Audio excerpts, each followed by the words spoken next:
Stillwater Planning Commission meeting of November 15th will now come to order. The first item on the agenda is general orders, and the item there is a final plat, SUB 2226, the review and approval of a final plat for Teal Ridge Estates. We'll hear from staff on this item. Thank you. All right.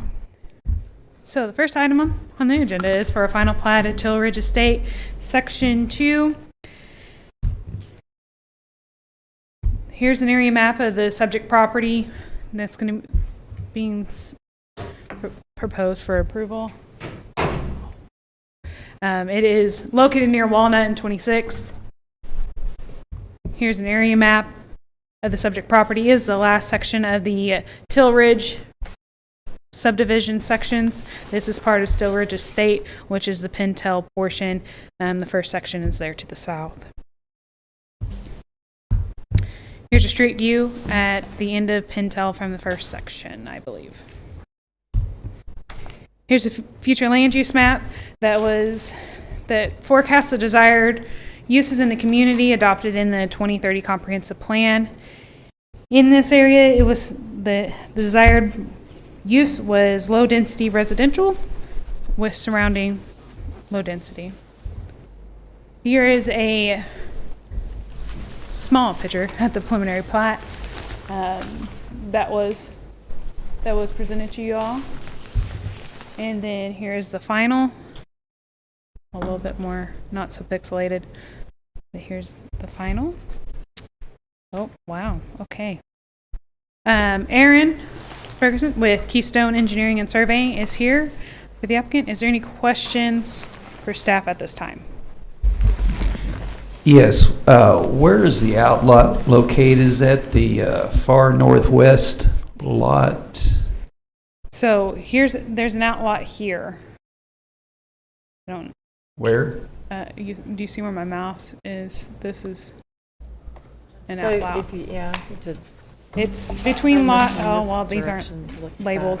It's 18 and 1904 is between those two. They're at the.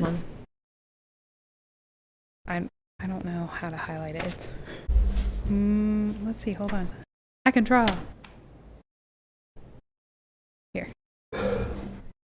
It's right there. Yeah. Okay. Okay. And that was determined to be the outlot to accommodate any drainage? Mm-hmm. Okay. All Yes. right. Thank you. Where does the drainage go? I believe to the north. Well, no, what is the situation where all this water is going to end up?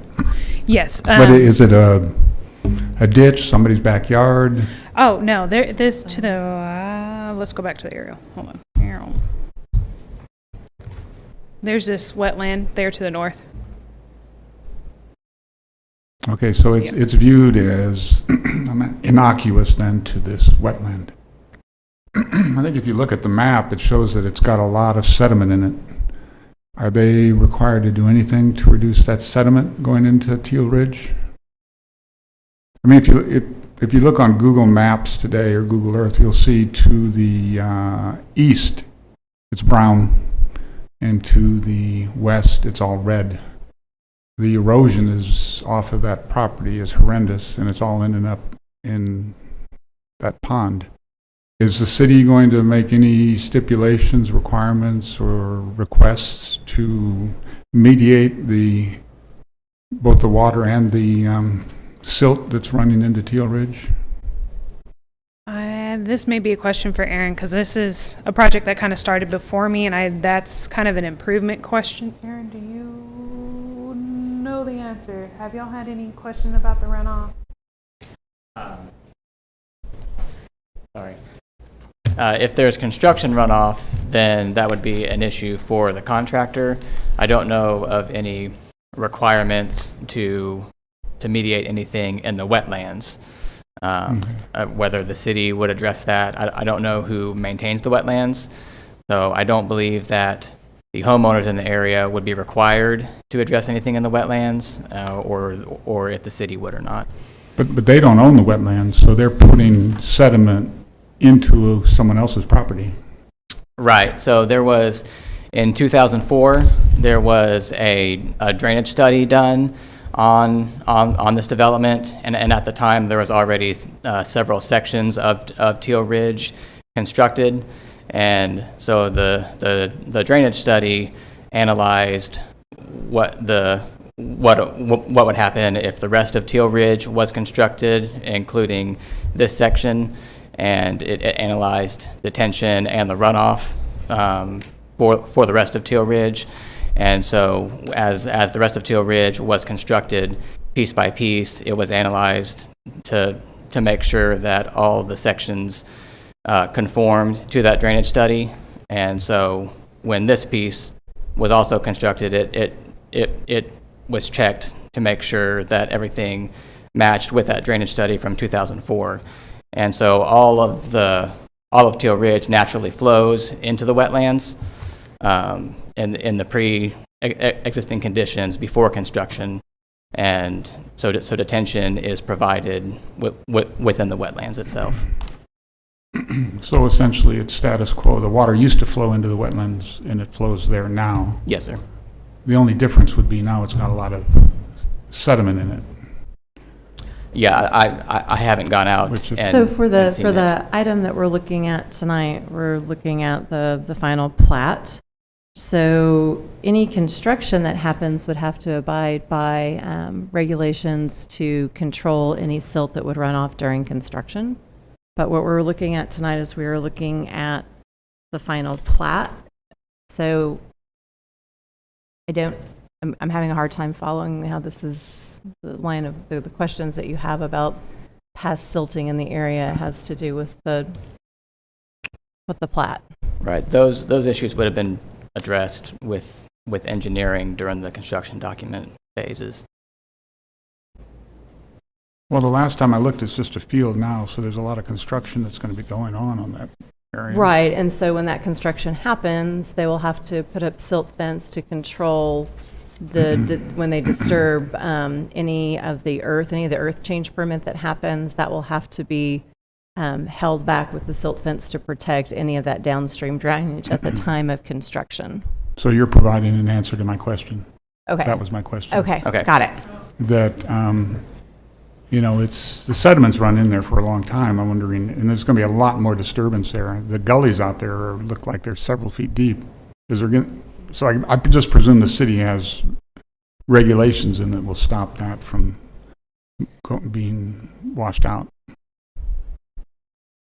And that's what you're saying.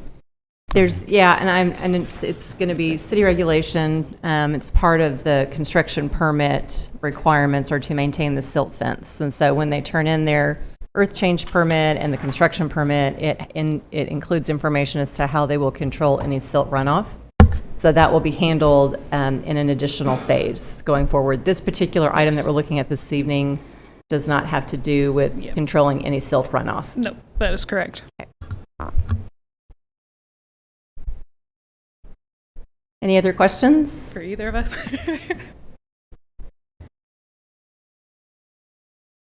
Yeah. Aaron Ferguson with Keystone Engineering, 923 South Lowry Street. Thank you, Aaron. Any other questions for the applicant or for staff?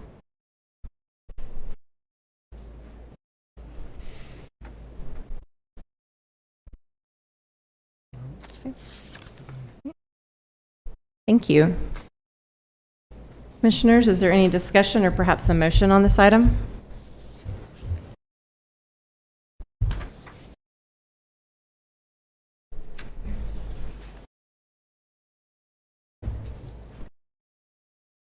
I'd make a motion that we accept the findings and approve the proposed final plat as presented.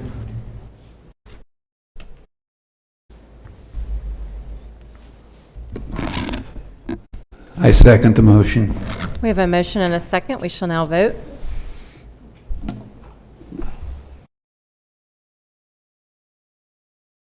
Motion passes 4-0. Next item on the agenda will be public hearings. The format tonight for public hearings will be to call for the items on the agenda. The commission will hear briefly from staff first. The applicant and/or their representative will then come in and answer those questions. After that, we will open the public hearing and hear from those in favor first, and then those in opposition second. When you do come to the podium, please clearly state your name and address for the record. And then before closing the public hearing, both staff, the applicant, and/or their representative will be provided an opportunity to respond, to provide additional information, and answer questions. With that, we'll turn it over to staff. All right, thank you. All right, so this item was tabled on November 1st to a date certain of today for staff to obtain information regarding trash services availability to the proposed subdivision. And this proposed subdivision is for a preliminary plat located at 4703 North Washington to establish 8 lots. Here's an area map as a refresher. It's located near the intersection of Richmond and Washington. Here's an area view. The links of Stillwater is located to the south, and to the north is the Silverton trailer park with the links golf course to the east. Here's street view looking east on North Washington. Future land use map as presented last meeting on the 1st. It is proposed for a 250-foot buffer along North Washington, with the back east half being low density residential. So here's the preliminary plat. So to address the question that was brought up from the last meeting, I discussed with our waste management director about what the options are, and one of the solutions is his quote, I'll say. Waste management can provide residential polycarts service to the new development. It was also stated that any damage to the private road or street sweep is not a responsibility of the waste management. So they did not see any issue with access and turnaround or any of that kind of stuff. They are able to serve even with doing individual stops for each residence with their own polycart. So, is there any questions for staff? And Aaron Ferguson with Keystone Engineering and Surveying is here representing the applicant. Any question for staff?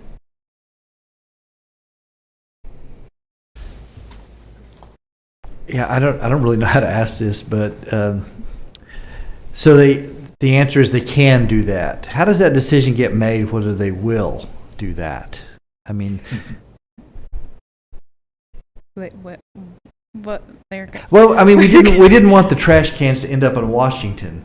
Oh, right. Yeah. So if they can do that, will they do that? Is that what they're saying? It's going to be right out their door, their Okay, driveway. so It's just going to be like everybody else in a regular neighborhood. It's going to Okay. go to their. It just didn't explicitly say that in the language, though. Oh, yeah. He didn't. Yeah, we didn't go into. But yeah, the Okay, intent so was that's for. what- It's that's not their going to be intent. off of Washington. It's for each. Right. Yeah. Gotcha. Thank you.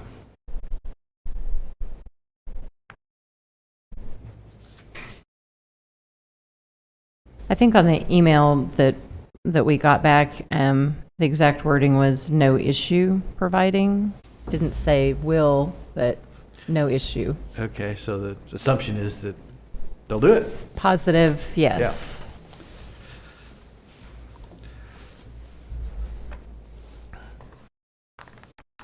Any other questions for staff? Okay. At this time, I'll ask if the applicant would like to come forward and add any information. If you would, please state your name and address for the record. Hello, Aaron Ferguson with Keystone Engineering at 923 South Lowry. So again, we presented 2 weeks ago at the last commission meeting. Just to recap, it's just 8 lots with an outlot for detention, and with the intention to construct several duplexes on the property. And the street is a private drive, and the development will connect to city utilities. And I do want to emphasize that even though the street is private, we are still required to construct to city standards, and we'll still go through the city review process and and everything will still be approved by city staff. And we'll meet all city standards regarding street width and pavement structure and any other applicable standards. So there will be plenty of width on the road for trash trucks to drive down or fire trucks, whatever the case may be. And the intention is for everyone to pull their trash carts there in front of the house, and no one will be lining up in front of Washington Street. With that, are there any questions for me? Any other questions? Yeah. So I guess just a minor concern that I understand the position that it's a private road, we won't be responsible for any damages. But my concern is that the developer goes, well, I don't want those trucks coming down the road damaging my road if they're not going to be responsible for it. So everybody put your trash cans out on Washington. Sure. So there will be a homeowners association that will be formed, and they'll be responsible for all road maintenance. And that's pretty common around town. There are several private roads all around town, and they maintain their own roads, and trash trucks go down it without any issues. Okay. I used to work for the city, and we were called out a few different times to go and help HOAs figure out how to best fix their roads and figure out what the problem was. So it's not uncommon for that. Okay. I just have a question of detail. When it's a private road, then is it owned by all the homeowners that live along it? So Yes. it's like, I don't know what you call Does that. each individual own the section in front of, that It would goes be- across their lot? It would be owned by the homeowners association. So, okay, so then the private lots would then stop just short of the curb? Is that what we're saying? Did the individual private lots stop at the back of the curb? Well, the lots would go all the way through. Okay, but so then they own the land underneath the road, but the Yes. road there's an access easement across Yes. each lot. So each individual homeowner actually owns the portion of the street that's in front of their home, Yes, and the HOA would be responsible for maintaining the road. as long as the HOA is active. Yes. Yeah. Uh-huh. Yeah. Yes. I'm well aware. Once the developer Yeah. sells the lots, the HOA then becomes owners. Yeah. They're responsible for the road. I'm sorry, I'm finding something over here. Just remember that the commission can not approve this based upon not following comprehensive plan, regulations and city ordinances, safety issues, or construction issues. Or what was the last one? Sorry. Safety issues and the construction issues. Oh. And if that's the case, then we should need to state those issues.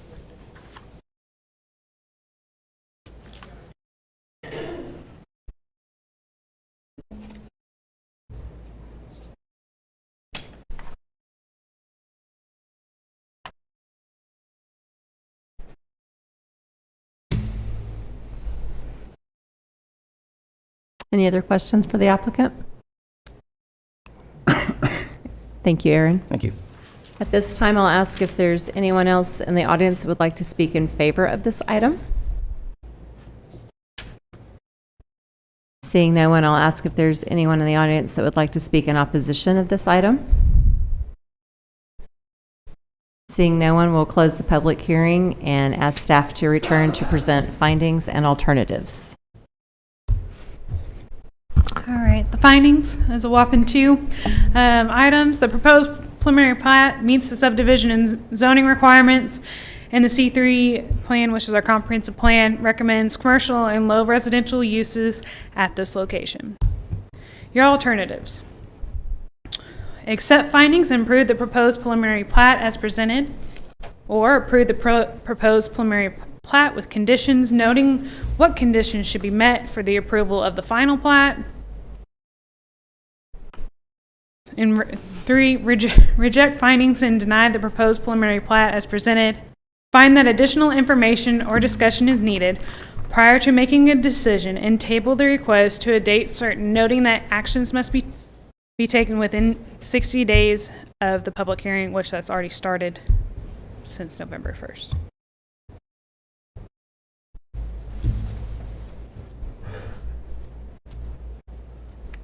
Thank you. Commissioners, any discussion or perhaps a motion?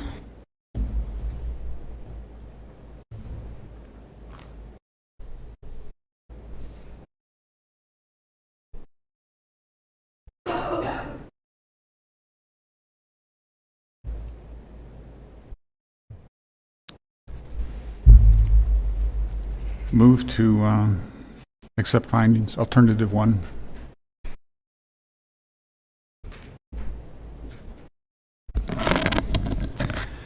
Second the motion. We have a motion and a second. We shall now vote.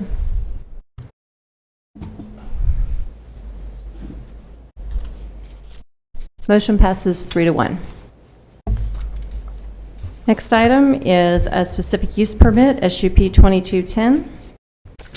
We shall hear from staff. All right, thank you. All right, this item is a specific use permit located at 210 West Admiral Avenue to allow townhomes in RSS zoning. Here's an area map of the subject property. It's located next to McFarland and Admiral in Willis, if you want to stretch to the west. Here's an aerial view. The university land is just directly to the north. This is part of the Sunset, make sure I say that, yeah, the Sunset Heights addition. Here's a street view looking at the current subject property, north on Admiral Street, or yeah, Admiral. This house is still there. This is kind of a feeler of what the property owner can do. This is currently leased out at this time. Here's a future land use map of the 2030 comprehensive plan. The desired use in this area is low density residential, and as you can tell, all the orange is the university area.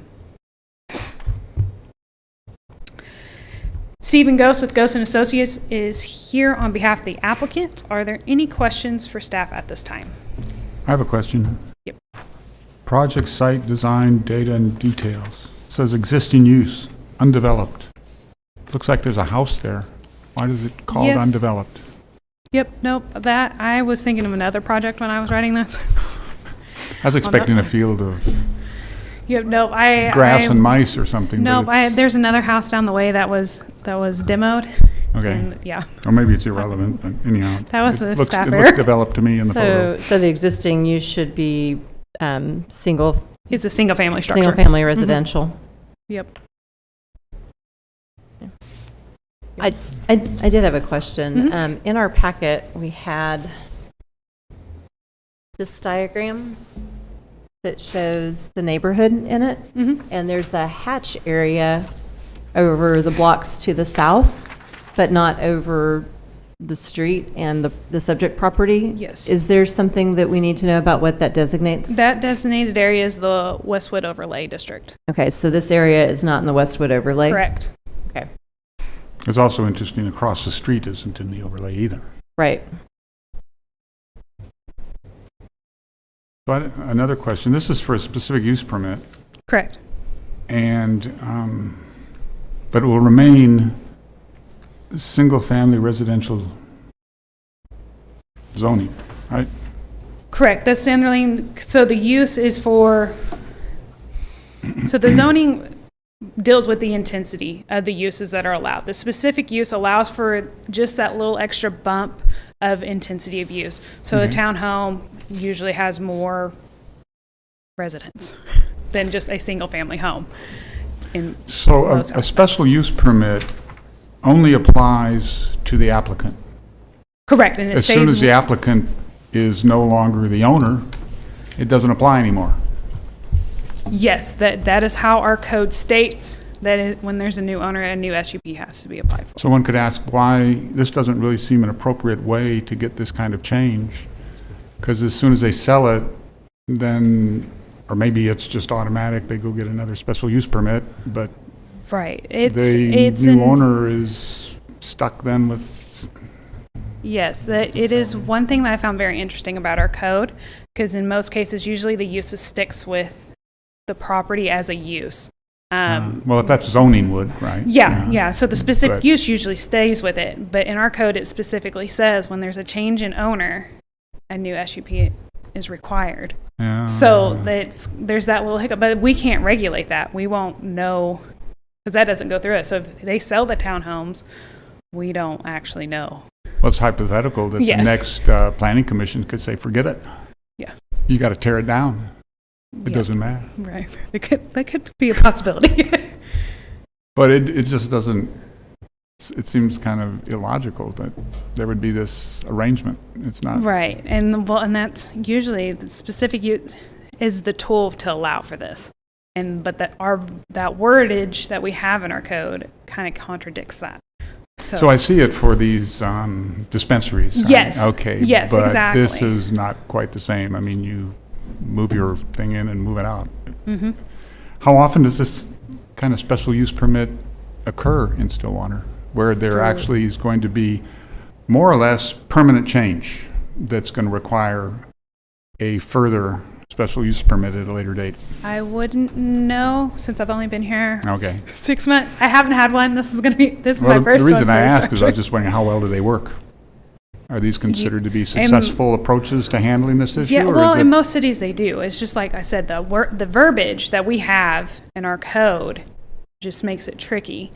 But any other city, the specific use, like before, I worked for the city of Leavenworth. We have it where for duplexes, you have to have an SUP, and that stays with the use until the use is no longer, you expand it, change it, or it's, past New owner? 50%.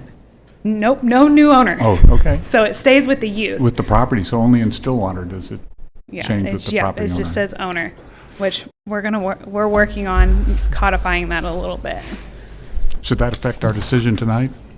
I hope not, no. Okay.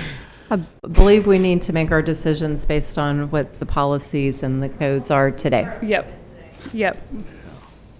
So I did have a question about the density. Do we know what density is being proposed comparative to the surrounding area? Not the intensity amount. I just know it's going to be a townhome. It's all conceptual at this point, Okay. to see if they can do it. But the intensity is going to still have to meet the RSS bulk standards, so the setbacks and coverage, all those have to be met. Okay. So it will be similar. The buffer is still going to be the same as what's required. Okay, around so them. really, it's a special use permit to do a multifamily Yes, and a single family. correct. So multifamily doesn't have any limit on it. It could be 10 people in there, 10 cars in the driveway. Well, so multifamily has a different definition than what we have. Townhomes are considered usually structures where they share a similar one or more walls with a fire resistant. So it's a where- duplex? Is that what Yes, that means? It's but a duplex? townhomes Or can more. have more than one. So, You Could- can single family in each of those duplexes. Yes. You can share the wall. Share a common wall. Single family per residence. So in our code, are duplexes allowed in an RSS with a SUP. with the SUP? Yep. Multifamily isn't. Multifamilies can be considered separate structures. So what would be the limit, or is there a limit on, it just says townhome. I mean, like, how many, and then it says multi-story, so they're probably not going to go more than 2, but who knows? So there's So a how many people- maximum height requirement of 35, and then what's 35, going to okay. restrict them is the lot itself. So 35 could be 3 stories.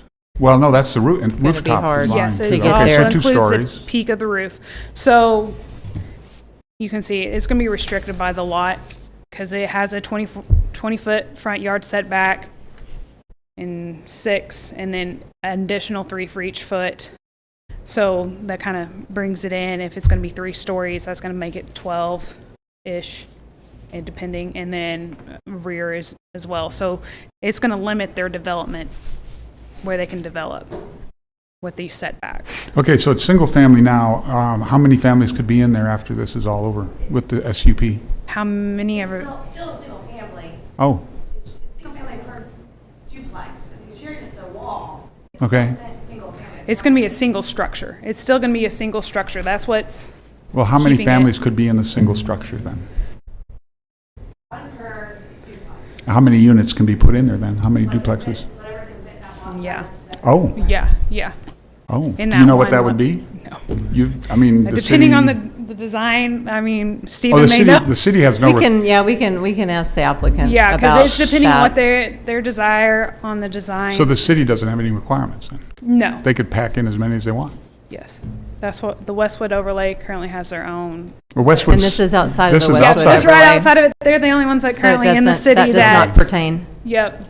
It's the Okay. only one in the city that actually has something that addresses that. Well, I think these are important because it is going to affect the neighborhood.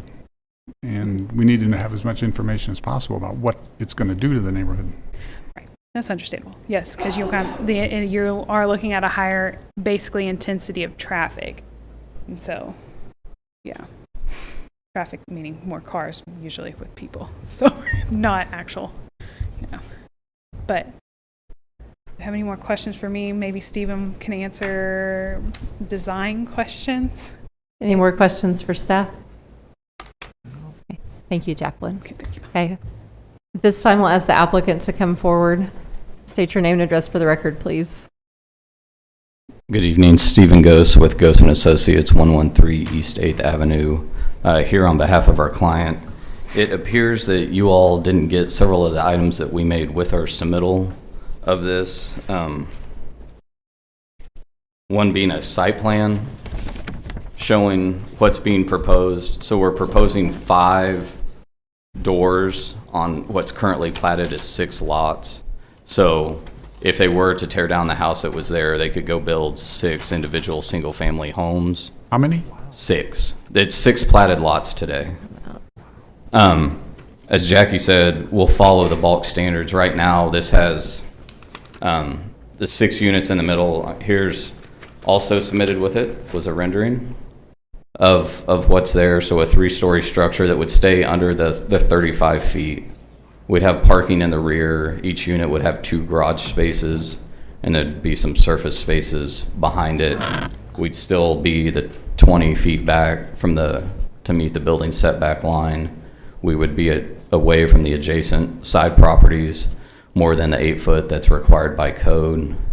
A townhome by code in ours, like they said, it's a structure with a common wall, but you can't, each unit has to be vertically on top of each other. You can't have Unit B over Unit A. So Unit A is 3 stories with a front door. Unit B is next to it, C, D, and so on.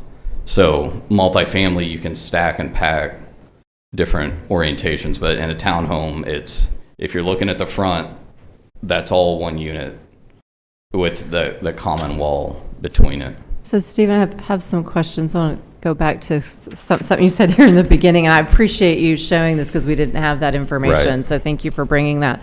So our report does say, it gives one address. It says 2010 West Admiral, and you said there's 6 lots. Currently, there's one house. When our client purchased it, they bought all 6 lots with one deed, and there is one single-family structure with a detached garage on that parcel today. That drawing, Okay. or that image right there. I mean, that's what's there today.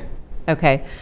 And I guess you guys don't see that. I see it here. yeah. but- So, yeah, there's that. And then the diagram that we have is showing this is the plan that we have. Correct. Those are the 6 lots. Okay. I wasn't reading it that way because it looks like there's 3 lots across the street from it, so I was reading it as 3 I and it's would not lean it that way, 6. Yeah, it's lots like 7, 8, 9, 10, 11, and 12. So what's the lot width? And are the lots under one address then? Are all the lots, you said there's one deed, so are all the lots under one address? Currently, they are, yes. Okay. Okay. But in cases all over when we do this, Sure. we just, as soon as you have more than one structure, one front door, you'll Right. get an address per door. Okay. So then each door would have a different address. It's however GIS wants to do it. I suspect they do it that way instead of a one address with unit 1, 2, 3, 4, 5, but that's really up to June and his group upstairs. I think that addresses some of the confusion in that original. With regard to traffic, I don't see how it would increase the traffic. I mean, again, it's going to increase it from what's there today. There's one house. But for what could be there, it's 6 houses. But there's 6 lots. And so then you said their parking is to be behind, garage parking behind. Is that what you said? Yeah, so if you all, So there's like one shared driveway on one end? Is that what that looks like? well, we've got a driveway on each side. I see, okay. That would come back, and there's some surface parking that would face the north property line. And then we have 2 garages within each unit. So there'd be a front door entry, some stairs going up to each of the levels. Okay. The interior layout, they really don't have set yet, because like Jackie said, we're trying to figure out, our client wants to do something unique in the area. Okay. He bought this as an investment property like a lot of the homes in that area, so. Okay, so we're still abiding by the 20-foot setback on the front? Yes. Okay. And then I have to admit, I did not have the opportunity to go by and take a look. I know that there have been some other new builds in the area recently. Are those also along Admiral to the east that are new builds that are a little bit more dense, 2 I know stories? some across the street were built in the last 3 years. Yes, And actually, to the south and west. south and west. The other side of the street. To the and then west. west, about 5 or 6 lots, there's a series of townhouses, but they're not joined like those, and they're not 3 stories. Well, I am not sure that those I are think some of townhouses. those are 2 stories. I think they're 2-story, right. Okay. Okay. All right. Those were my questions. Okay. Other So, questions? What's lot width? These are currently 25-foot platted lots. 25 is a lot, so there's 125 feet. Okay. There's 150 feet. Okay. So, well, it seems like, aside from the 20-foot setback, the whole lot's going to be covered, or either with concrete or house. Yeah, I mean, there'll be some landscape around the perimeter and that front yard, you're correct. The front yard's essentially it, or Right. anything that is not concrete or rooftop. Correct. Does that meet code or the zoning? You can do that? You can pave your whole lot? Ooh, I didn't know that.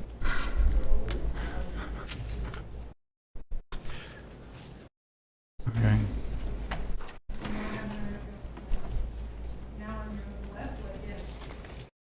Jacqueline, we can't hear you. So in just the generic code, we do not have coverage for impermeable surface. Now, in the Westwood overlay, we do. Yeah, but this is outside of the Yes, Westwood correct. overlay, so, well, that is some of the adjacent neighborhood. It's not the same. I know. Yeah, so the impermeable surface is not considered into our percent coverage area when we consider our coverage area at all. It's just rooftops. Now, in other districts that I'm sure that have received this notice, it does. So the Westwood overlay does cover that a percentage of, impermeable surface is considered into the coverage area.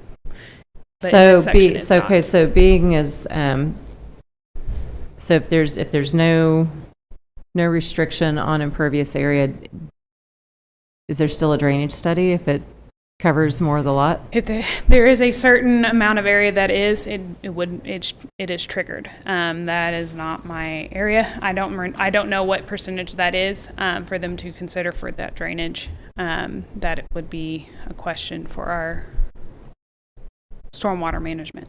Okay.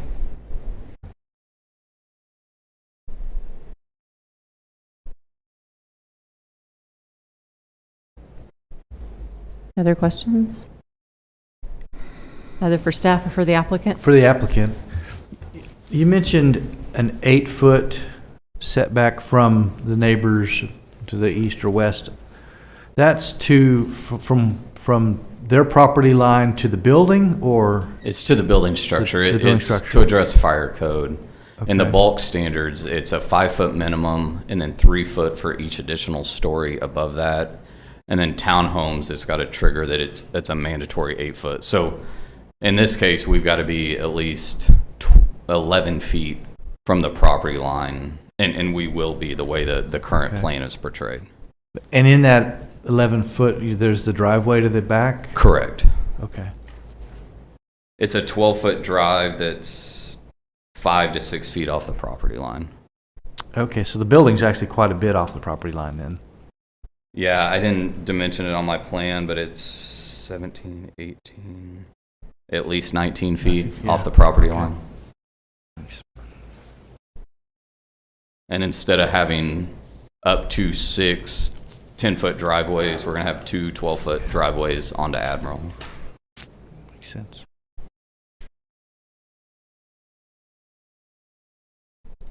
And your point about the SUP going with the owner instead of the property, we've had a lot of those discussions on various projects, and it's a concern, but it's a decision that the developers have made and accepted so far. So.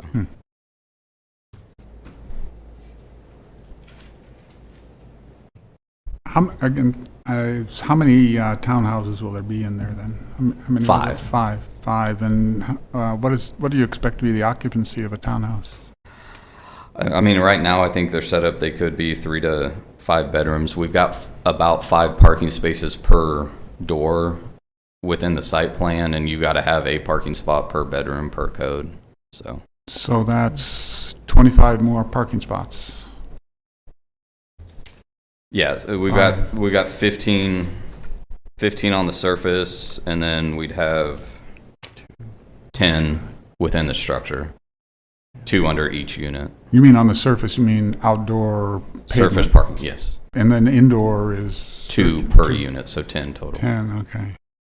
So I don't know why you made a comment. It wouldn't change the traffic around there, 'cause Well, if we could go build 6 single-family homes, and now we're only Yeah, building the yeah. equivalent of 5. It's all a perception. It's changing the traffic from today, yes. yeah, But not from what could be built by right, no questions asked. right. I don't know of anyone who's built a house in Stillwater on a 25-foot lot.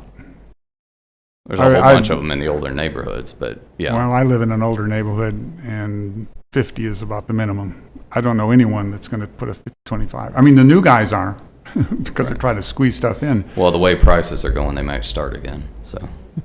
And there's no more land available, so.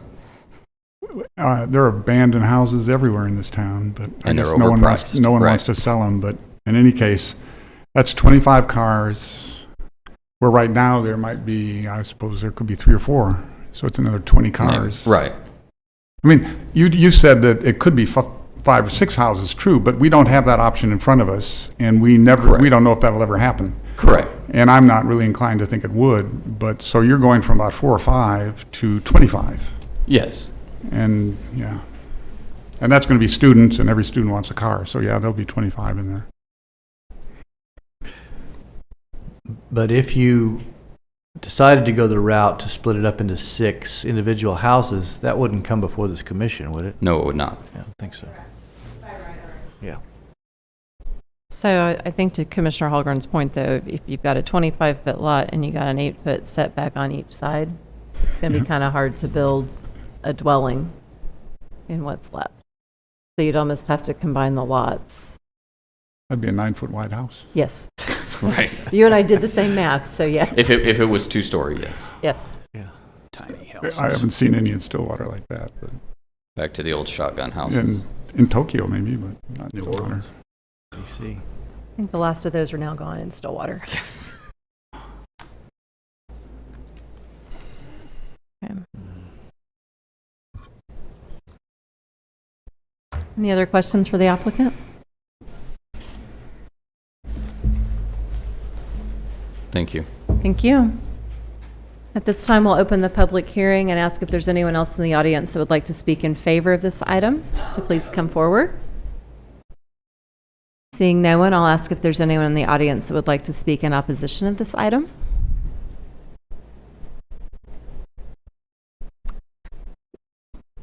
Whomever would like to come forward first, if you'll just state your name and address for the record.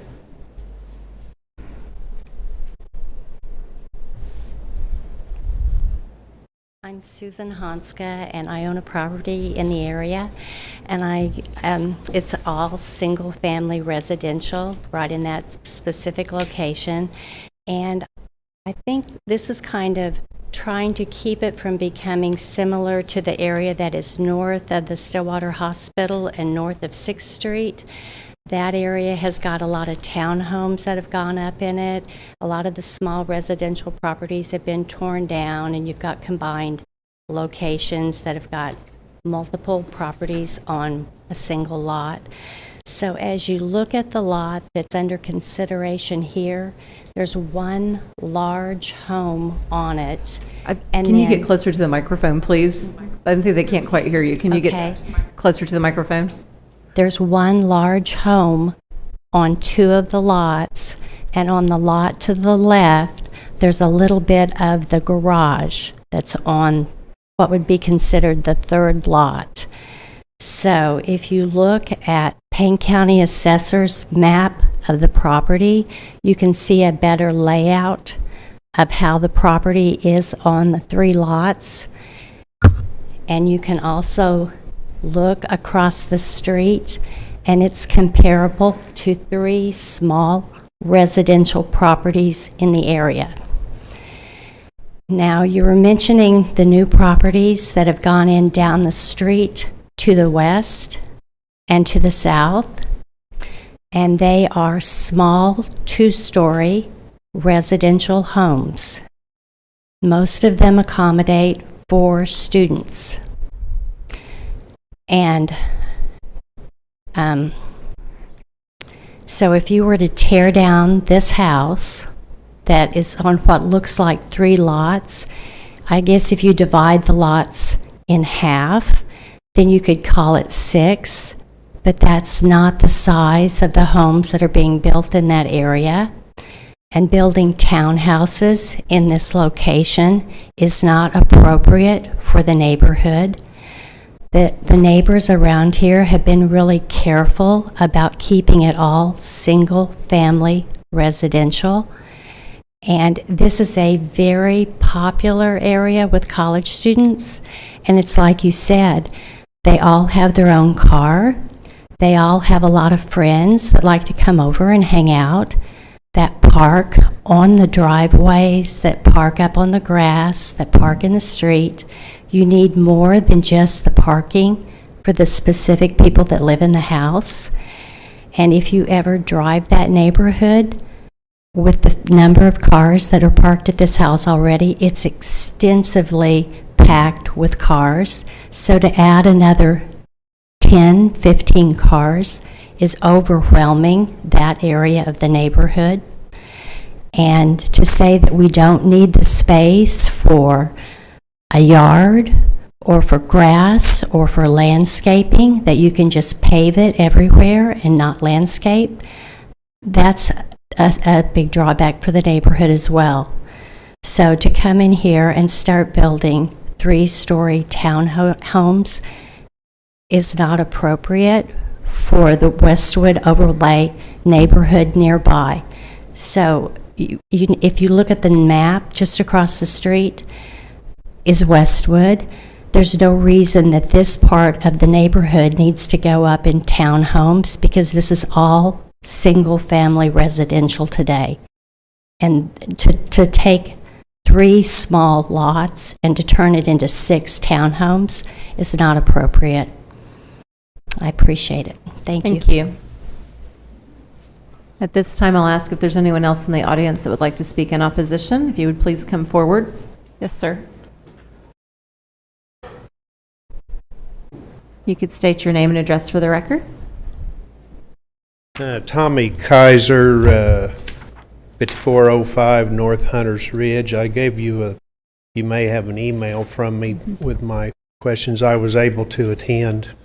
I wasn't going to say anything about this, but I have a few houses up in that area, and I've had them a long time, and it's rare for any house to be on one lot up there. They're all on 2 or 3 or 4. They're small lots, so you could not, I've not done the engineering, but I don't think you could get 6 houses in there. That's a bad comparison, I think. That anyway, and also about 2 years ago or less, I owned the house next door to I own the one at 2020 Admiral, and I wanted to put a little driveway to the side of the one that's there, and the city came out and they said I could not, because there was only so many feet of your front yard could be used. And so I do think they have a requirement for not adding any more driveway space in that area. The Westwood came into effect whether we liked it or not. That seemingly is trying to keep the density a little smaller in the area. This certainly doesn't seem to go along with that. All the homes along that side, I think now, are still kind of single-family homes, and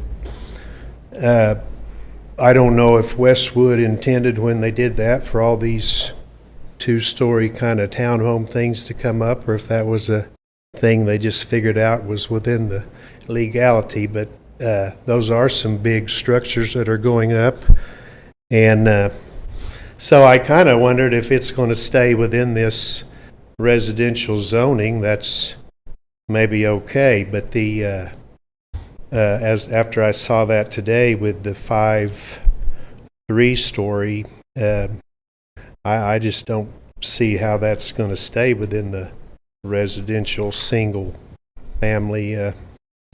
So I don't like that it's going to be such a big thing put in there in such a small area.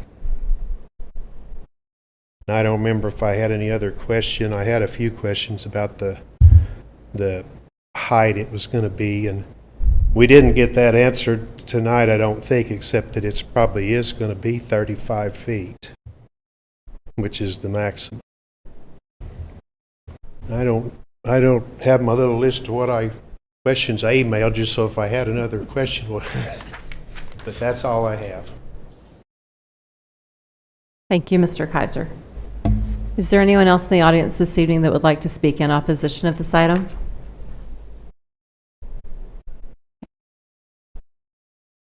Seeing none, we'll close the public hearing and ask staff to return to present finding and alternatives.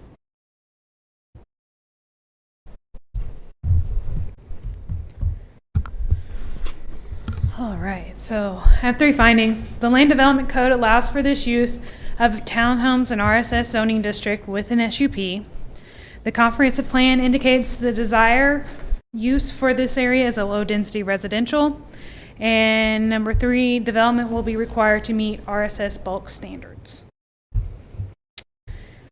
Alternatives. 1, accept findings and recommend that the City Council approve the proposed specific use permit as presented. 2, find that the specific use permit is not an appropriate use for the properties based upon the impact to the surrounding vicinities and do not recommend that the City Council approve the request. Find that additional information or discussion is needed prior to making a recommendation and table the request to a certain date. Any questions, staff, at this time? Yes, I'd like some clarification on this color coding that you have, or staff has. What represents the northern boundary of the Westwood overlay? Is that the 1st Street south of Admiral? Okay, hold on. I'm going to pull It up. actually splits that lot. I'm just going to pull up the GIS map. The north half of the lot. It- I kind of think the south side of Admiral is even in the Westwood. I No, don't- it is- So what, yeah, I No, it mean, isn't. what the item that we have shows both sides of the street on Sherwood, and then it looks like where McFarland does the jog, it looks like there are a few lots to, I'm going to say it looks like there's a few lots that go to the east of McFarland that are on Admiral, on the south side of Admiral. but it's not that many, and then it drops back down. So for the most part, it's Sherwood seems to be the northernmost boundary. Well, I can't quite read all of the. It's the houses on Sherwood, though. Right, The- it's the the lo- house, it's the houses on Sherwood, so the only houses that have Admiral address that appeared, or they'll say this, the only lots that appear to be on the Admiral address that would be within the Westwood overlay appear to be between Kings and McFarland. Yes. So this hash mark here is all of the Westwood overlay, and then everything along on the north side for sure is outside of the Westwood. It's just this What- portion here. What's further down? To the west, The west. right there? Okay. Our map cuts off before we get to those lots. Right. We don't go that far. So that's western?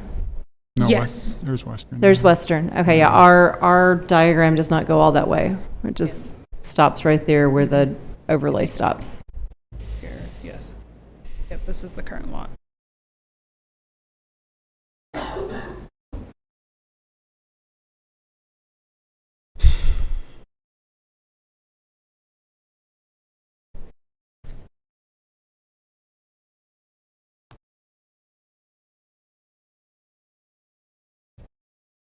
Is there any definition of low density? There Or is that is. just by the It's in the code. direction of the wind that It's in day? the code. No, there Oh. is. What is it? I think she's looking it up. Oh, it's on the C3 plan. I did not quote it in this report. Let's see if I did it on my other ones.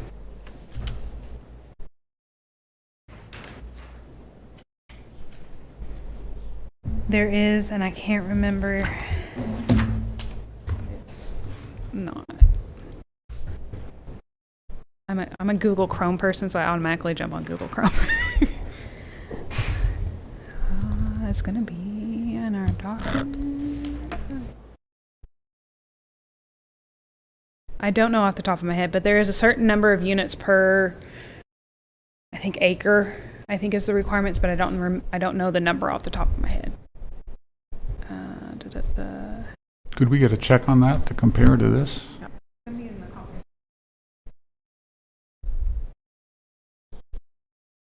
Yeah, we don't. I didn't think we had. Where is it on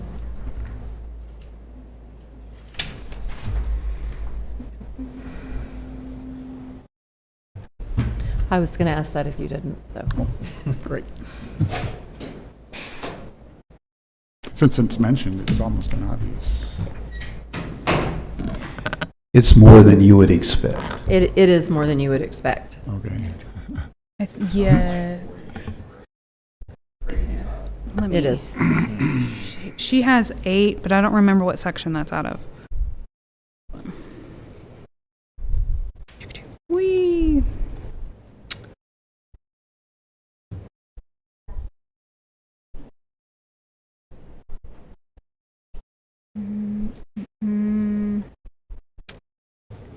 What did I reference? 10.3. What page am I on? Oh.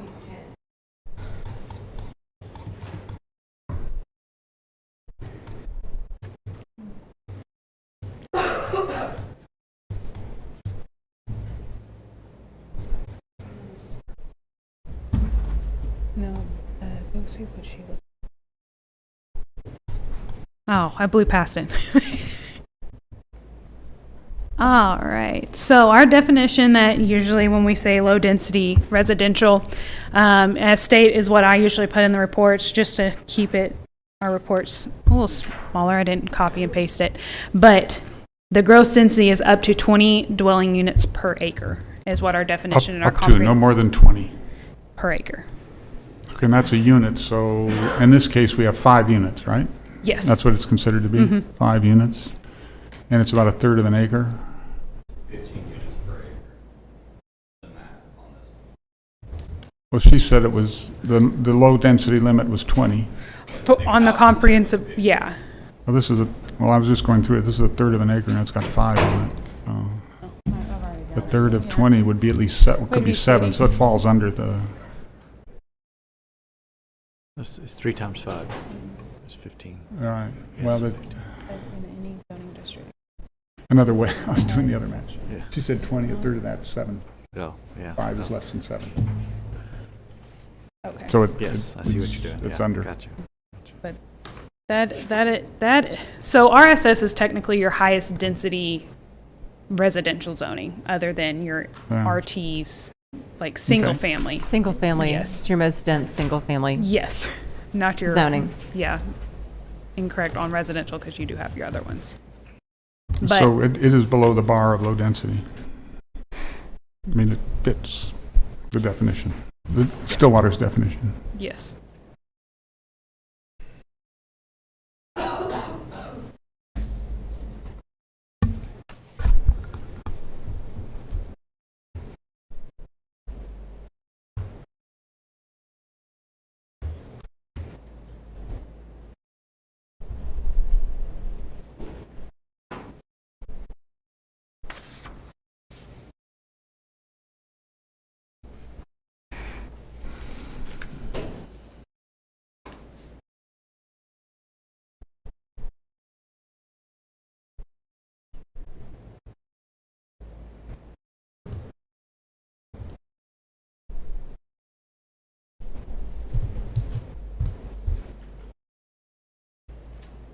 Other questions for staff?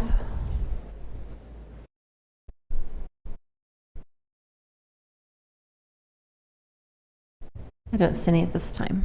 Thank you, Jacqueline. I will pull that slide back up. Commissioners, discussion? Or a motion?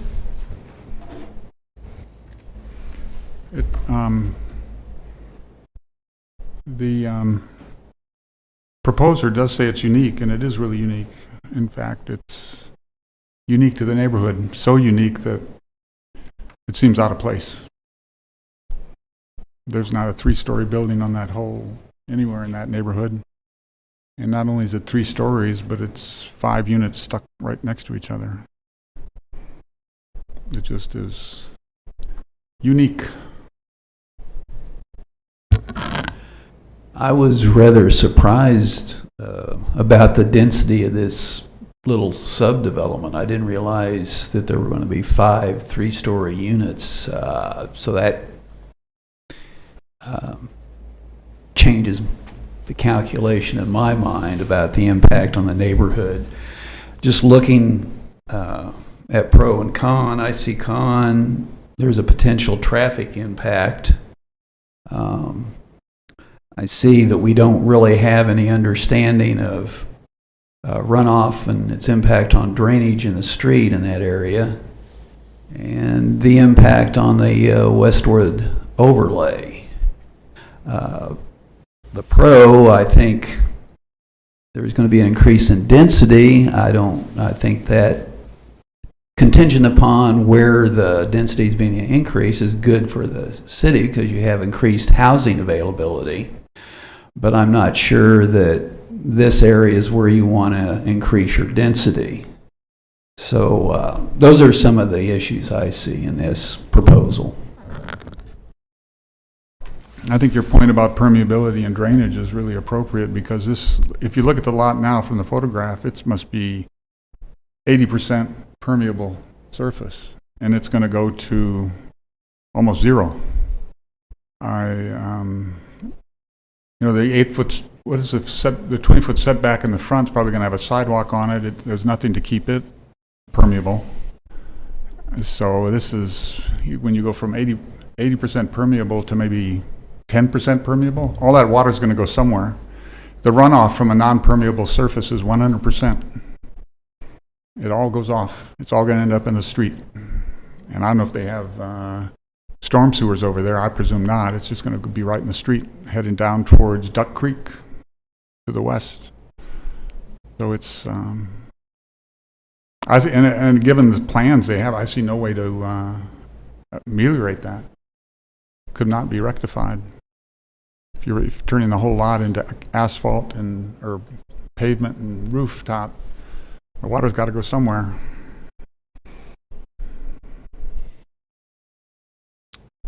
Yeah, my thoughts were that it does seem out of place for the neighborhood, and the concerns of the neighbors seem very legitimate.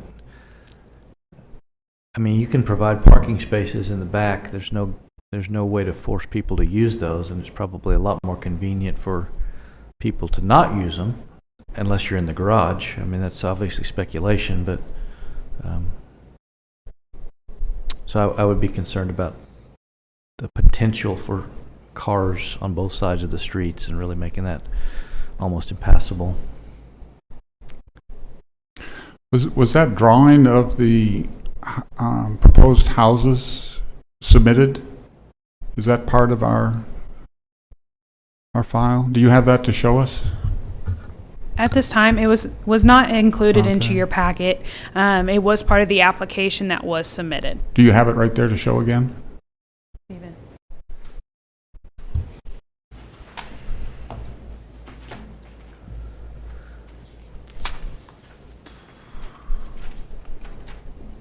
I mean, the houses behind It's, it, it's, that part. That is so dramatic. I've gone up and down that street many, many times over the last 30 years, and that is just a big, big change. That's just like,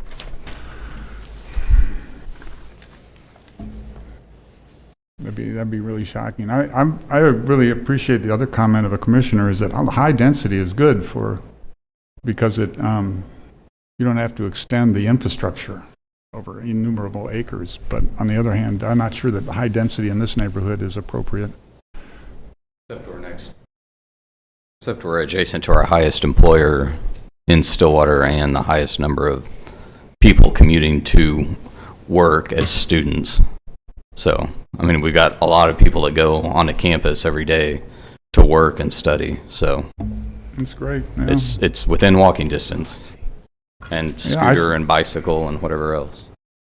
I saw some great townhouses like this in Washington, D.C., but that was different neighborhood.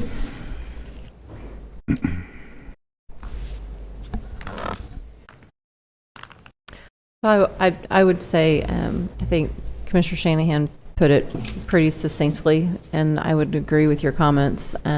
This seems out of character for this neighborhood, for the reasons that you already stated.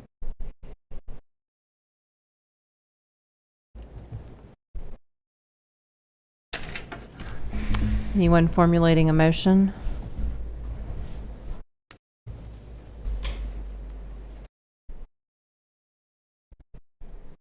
I will, I moved to go with alternative number 2 and find that the specific use permit is not appropriate for the property based upon the impacts to the surrounding vicinity as previously listed by Commissioner Shanahan with respect to water runoff and traffic, and do not recommend that the City Council approve this request. Second the motion. A motion and a second. We'll now vote. Motion passes 4-0.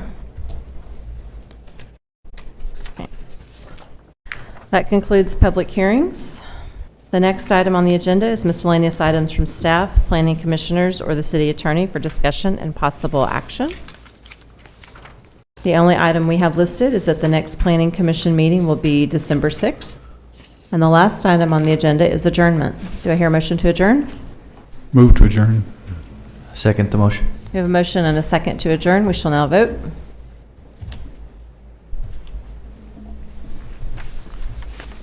Motion passes 4-0. We are now adjourned.